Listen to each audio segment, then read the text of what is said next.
はい、お疲れ様です。今回は独自の連続データの入力はユーザー設定リストの編集というテーマです。このような部署名など会社独自の順番の決まった項目を入力する場合、その都度手入力していては大変非効率です。ユーザー設定リストの編集で一度登録すれば効率的に作成できますので、その方法を3通りの方法で紹介します。まずはユーザー設定リストの編集を行う場所ですが、ファイルのこちらオプションの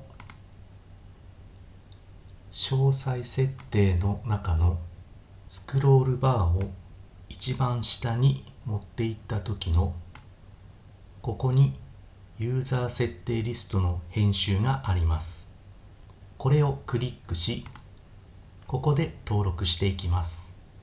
一つ目は直接入力です。リストの項目の中をクリックし、順番に入力していきます。総務部、区切りはエンターで開業します。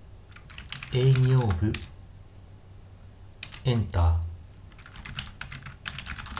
開発部、入力が終わったら追加をクリックします。するとユーザー設定リストの一番下にこのように登録されました。 OK を押し OK を押します。すると総務部の右下のフィルハンドルでコピーすることで作成することができます。2つ目はインポートです。セルに入力されたこの本社から北陸支社をユーザー設定リストにする方法です。先ほどの画面でリストの取り込み元範囲の右側の矢印をクリックし、本社から北陸支社までの範囲をドラッグし、もう一度右側の矢印をクリックし、インポートをクリックします。OK を押します。試しに本社以外をクリアし、本社の右下のフィルハンドルでコピーすることで作成することができました。3つ目はウェブ上からのコピペです。47都道府県の一覧など一つ一つ入力するのは大変です。